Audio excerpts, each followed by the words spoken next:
Halo teman-teman, perkenalkan, saya Juan Carlos Rivaloloko dari kelas 10K SMA Santo Franciscus Xavierus Ruteng. Pada kesempatan kali ini, saya akan menjelaskan materi mengenai gerak jatuh bebas. Gerak jatuh bebas adalah suatu benda yang bergerak hanya karena gaya gravitasi dikatakan jatuh bebas dan geraknya dijelaskan oleh hukum gerak 2 Newton. Gerak jatuh bebas adalah gerak satu benda yang jatuh ke arah permukaan bumi karena pengaruh gaya gravitasi. Gerak jatuh bebas adalah gerak satu benda yang jatuh ke arah permukaan bumi karena pengaruh gaya gravitasi. Benda yang jatuh bebas tidak memiliki kecepatan awal dan hanya dipengaruhi oleh gaya gravitasi. Lalu, ada hukum 2 Newton yang berbunyi percepatan suatu benda yang disebabkan oleh perubahan kecepatan berbanding lurus dengan besarnya resultan gaya atau gaya yang bekerja pada benda tersebut dan berbanding terbalik dengan massa benda tersebut. Di mana pada hukum 2 Newton ini menyatakan bahwa percepatan suatu benda sebanding dengan gaya yang bekerja pada benda tersebut dan berbanding terbalik dengan massa benda.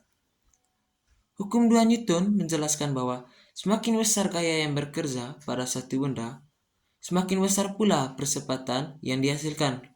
Namun, semakin besar massa benda, semakin kecil percepatan yang dihasilkan. Lalu, ada karakteristik gerak jatuh bebas. Gaya jatuh bebas memiliki beberapa karakteristik. Yang pertama, gerak jatuh bebas dipengaruhi oleh gaya gravitasi bumi. Lalu, gerakan pada benda ini bisa terjadi tanpa perlu kecepatan awal untuk terjun ke bawah. Lalu, yang ketiga, waktu jatuh benda bebas hanya dipengaruhi oleh dua faktor, yaitu ketinggian dan percepatan gravitasi bumi. Lalu, ada juga karakteristik gaya jatuh bebas, yaitu arah vertikal.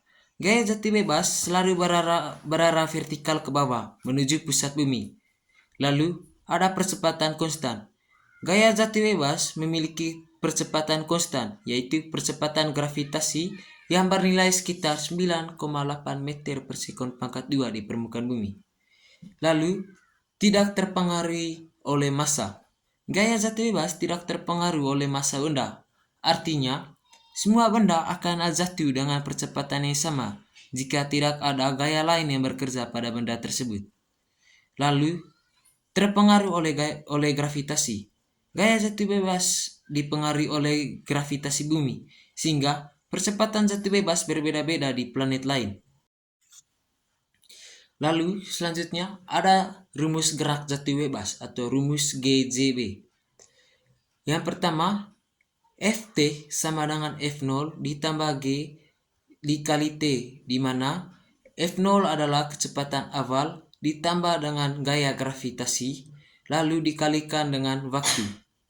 Lalu yang kedua, Ft dipangkatkan 2 sama dengan F0 dipangkatkan 2 ditambah 2 dikali G dikali H, di mana kecepatan awal dipangkatkan 2, lalu ditambahkan 2, lalu dikalikan dengan gaya gravitasi, lalu dikalikan dengan ketinggian. Lalu yang ketiga, ada rumus untuk mencari ketinggian, di mana kecepatan awal dikalikan dengan waktu ditambah 1/2 gaya gravitasi dikali dengan waktu pangkat 2, yaitu F0 dikali dengan T ditambah 1/2 G dikali dengan T kuadrat. Lalu kita masuk pada contoh soal. Contoh yang pertama, sebuah mangga terlepas dari tangkainya dan jatuh ke tanah dalam waktu 10 detik.